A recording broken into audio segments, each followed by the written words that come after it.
तुमच्या जोडीदाराच्या मनात तुम्हाला गमावण्याची भीती कशी निर्माण करायची? जर तुम्हालाही तुमच्या नात्यात तीव्रता वाढवायची असेल तर खात्री बाळगा की या व्हिडिओमधून तुम्हाला खूप काही शिकायला मिळेल. मुळात नात्यात असा टप्पा येतो जिथे आपल्याला आपल्या जोडीदाराला गमावण्याची भीती वाटते, पण त्याचवेळी आपल्यालाही हे वाटत असतं की जोडीदारालाही आपल्याला गमावण्याची भीती वाटली पाहिजे. आपण हेही इच्छितो की जोडीदार आपल्याला योग्य तो मान सन्मान देईल, आपल्या प्रेमाची किंमत समजून घेईल आणि आपल्या अस्तित्वाची जाणीव ठेवेल. पण खूपदा असं होत नाही. काही अशा चुका आपण करतो ज्या आपल्या जोडीदाराच्या मनात आपल्याला गमावण्याची भीती निर्माण करत नाहीत. पण आज मी अशा काही चुका आणि त्याची कारणं सांगणार आहे ज्यामुळे तुम्ही नात्यात तुमची किंमत वाढवू शकता आणि तुमचा जोडीदारही तुम्हाला गमावण्याची भीती बाळगेल. चला तर त्या चुका कोणत्या आहेत हे आपण पाहू. नंबर 1. सर्वात पहिल्यांदा सर्वात मोठ्या चुकीबद्दल बोलूया. अनेक वेळा आपण आपल्या जोडीदाराचे प्रेम मिळवण्यासाठी रडतो, त्याच्या प्रेमाची भीक मागतो आणि ही सर्वात मोठी चूक असते. एक गोष्ट स्पष्ट समजून घ्या, जर तुम्हाला तुमच्या नात्यात तुमची किंमत वाढवायची असेल, जर तुम्हाला वाटत असेल की तुमचा जोडीदार तुमच्या प्रेमाची खरी किंमत समजावा, तर तुम्ही कधीही रडून किंवा स्वतःला कमकुवत दाखवून हे सिद्ध करू शकत नाही. जर तुम्ही देखील ही चूक करत असाल की मी तुझ्याशिवाय जगू शकत नाही, प्लीज माझ्याशी एकदा तरी बोल, सतत वेगवेगळ्या नंबरवरून कॉल करत असाल, मेसेज करत असाल, तर ही खूप मोठी चूक आहे आणि ती तुम्ही आत्ताच थांबवली पाहिजे. कारण बहुतांश प्रकरणामध्ये असं होतं की समोरचा व्यक्ती गोंधळून जातो. तो स्वतःलाच विचारतो, मी असं का करत आहे? मला कधी वाटत नव्हतं की मी या व्यक्तीसाठी इतका रडेन. मी कधी विचारही केला नव्हता की याने मला इग्नोर केल्यावर मी असं वेड्यासारखं वागेन. पण सत्य हे आहे की तुम्ही स्वतः तुमचं नुकसान करून घेत आहात. तुमच्या सततच्या मागे लागल्याने तुमची किंमत वाढत नाही, उलट कमी होत जाते. यामुळे तुमच्या जोडीदाराला अजून जास्त तुम्हाला दुर्लक्षित करण्याचा आत्मविश्वास मिळतो. त्यामुळे जर तुम्ही एखाद्याचा आदर आणि प्रेम मिळवू इच्छित असाल तर लूझर बनून ते कधीही मिळू शकणार नाही. त्यामुळे ही चूक आजच थांबवा, कारण हे तुमच्यासाठी खूप आवश्यक आहे. नंबर 2. दुसरी आणि अत्यंत महत्त्वाची गोष्ट म्हणजे तुमच्या जोडीदाराला हे समजले पाहिजे की जर त्यांना तुमचे प्रेम आणि सन्मान हवा असेल तर त्यांनाही तुम्हाला प्रेम आणि सन्मान द्यावा लागेल. ही गोष्ट समजण्यासाठी मी तुम्हाला एक छोटं उदाहरण देत आहे, ज्यामुळे तुम्हाला या संपूर्ण संकल्पनेची जाणीव होईल. समजा तुम्ही एका कंपनीसाठी काम करता आणि ती कंपनी तुम्हाला दरवर्षी 12 लाख रुपयांचं पॅकेज देते. त्या बदल्यात तुम्ही त्या कंपनीसाठी दररोज 12 तास मेहनत घेता.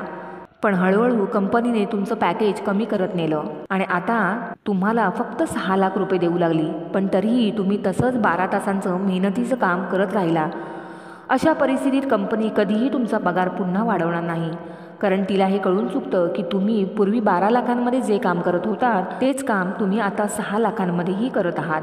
त्यामुळे कंपनी आपला तोटा कधीच सहन करणार नाही, उलट तुमच्याकडून अधिक फायदा मिळवत राहील.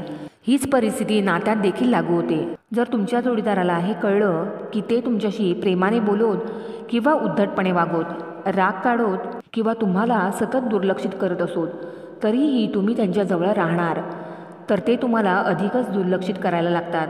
कारण त्यांना हे स्पष्ट दिसतं की त्यांचं वागणं काहीही असलं तरी तुम्ही त्यांच्याच मागे असणार. म्हणूनच जर तुम्हाला तुमच्या नात्यात स्वतःची किंमत वाढवायची असेल तर समोरच्या व्यक्तीला हे जाणवू द्या की प्रेम आणि सन्मान एकतर्फी नसतो, तो दोन्ही बाजूंनी समान असला पाहिजे, अन्यथा नात्याचे संतुलन बिघडतं. नंबर 3. एकदा तुमच्या जोडीदाराला हे चांगलंच माहिती झालं की तुम्ही त्यांना सोडून कुठेही जाणार नाही. त्यांना ठाऊक असतं की जरी त्यांनी तुमच्याशी काहीही बोललं, कसंही वागलं किंवा तुम्हाला दुखावलं तरीही तुम्ही त्यांना सोडून जाणार नाही. म्हणूनच त्यांच्या मनात कोणताही धोका किंवा भीती नसते.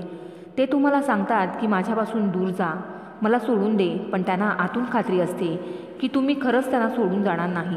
कदाचित तुम्ही 2-3 दिवस त्यांच्याशिवाय राहू शकता, पण शेवटी तुम्ही त्यांच्याकडेच परत याल आणि हीच खात्री त्यांच्यात एक प्रकारचा आत्मविश्वास किंवा इगो निर्माण करते की तुम्ही पुन्हा त्यांच्याजवळच येणार आहात. त्यामुळेच ते तुम्हाला अधिकाधिक दुर्लक्षित करतात आणि तुमचा आदर करण्याऐवजी तुम्हाला कमी लेखतात. म्हणूनच जेव्हा ते नकारात्मकता दर्शवतात तेव्हा तुम्ही स्वतःला त्या ठिकाणी ठेवूच नका. जर तुम्ही त्यांच्या नकारात्मकतेशी समजूत काढत राहिला तर त्यांच्या आत्मविश्वासात आणखी वाढ होईल. त्यांना वाटू लागेल की काहीही झालं तरी तुम्ही त्यांच्याच मागे असणार आहात. म्हणूनच त्यांना हे जाणवायला हवं की जर त्यांनी तुम्हाला सतत दुर्लक्षित केलं, चुकीच्या पद्धतीने वागलं तर त्याचा परिणाम होणार आहे. तुम्ही देखील दुखावत आहात, अस्वस्थ आहात ही जाणीव त्यांना होणं गरजेचं आहे. त्यामुळे प्रेमासाठी भीक मागणं आणि वेड्यासारखं त्यांच्या मागे धावणं थांबवा.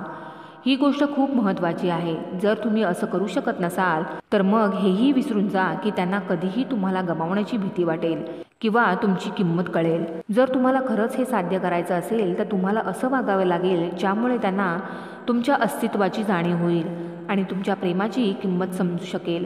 होऊ शकते की तुम्ही त्यांच्यावर खूप प्रेम करत असाल, पण जर तुम्ही स्वतःला सतत त्यांच्यासमोर कमकुवत दाखवत असाल आणि जरी ते वाईट बोलले, वाईट वागले तरी तुम्ही परत त्यांच्याजवळ जात असाल तर हे स्पष्ट आहे की ते तुमच्याशी असंच वागतील.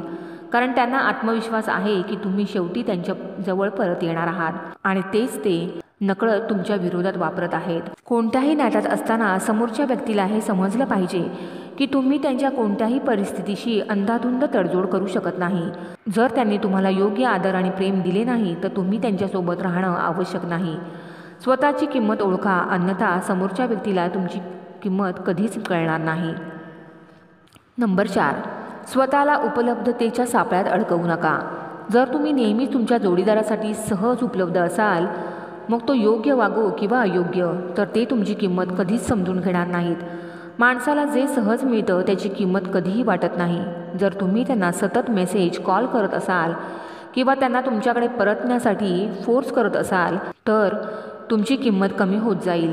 कधीकधी दुर्लक्ष करायला शिका. तुमचं नातं एकतर्फी बनू नये यासाठी स्वतःला वेळ द्या. नंबर 5, स्वतःच्या आयुष्यात व्यस्त राहा. एक मोठी चूक म्हणजे आपलं पूर्ण आयुष्य जोडीदाराभोवती फिरवणं.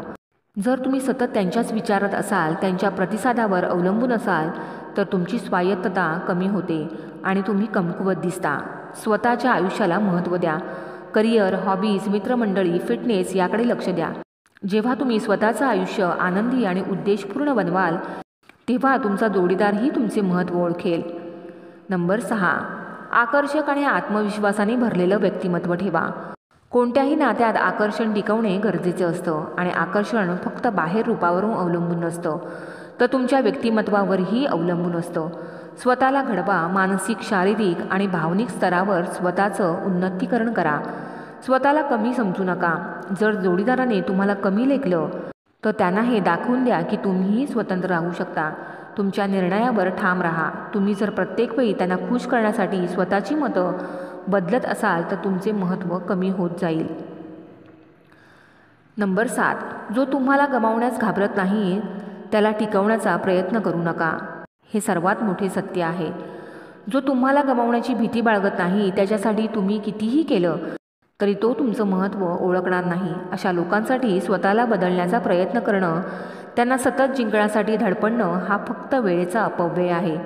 जर कोणी तुम्हाला गमवायला तयार असेल तर त्यांना जाऊ द्या. नंबर 8, शांतता कधीकधी खूप मोठं उत्तर असतं. कधीकधी बोलणं किंवा भांडणं करण्यापेक्षा शांत राहणे जास्त प्रभावी असतं. जर तुम्ही सतत स्पष्टीकरण द्यायला लागला, रागाने प्रत्युत्तर द्यायला लागलात तर त्यांना वाटेल की ते जिंकत आहेत. पण तुम्ही जर संयम ठेवून त्यांच्या नकारात्मकतेला प्रतिसाद दिलाच नाही तर त्यांना जाणीव होईल की त्यांचं वागणं कुठेतरी चुकतंय. जर तुम्हाला तुमच्या जोडीदाराच्या मनात तुम्हाला गमावण्याची भीती निर्माण करायची असेल तर स्वतःच्या आयुष्याला प्राधान्य द्या. प्रेमासाठी कधीही स्वतःला कमी लेखू नका, भीक मागू नका. स्वतःच्या आत्मसन्मानासोबतच कधीही तडजोड करू नका. जो खरंच तुमच्यावर प्रेम करतो तो तुमच्या आयुष्यात राहण्यासाठी प्रयत्न करेल. त्यामुळे स्वतःला इतकं मजबूत बनवा की कोणताही संबंध तुमचं मानसिक स्वास्थ्य बिघडू शकणार नाही. यामुळे तुम्ही केवळ तुमच्या नात्यातच नाही तर आयुष्याच्या प्रत्येक टप्प्यावर अधिक समाधानी आणि आत्मविश्वासपूर्ण वाटाल. मित्रांनो, हे विचार जर आवडले असतील तर नक्की लाईक करा, शेअर करा आणि अजूनपर्यंत तुम्ही चॅनलला सबस्क्राईब केलं नसेल तर चॅनलला सबस्क्राईब करा. तोपर्यंत थँक्यू फ्रेंड्स, थँक्यू युनिवर्स.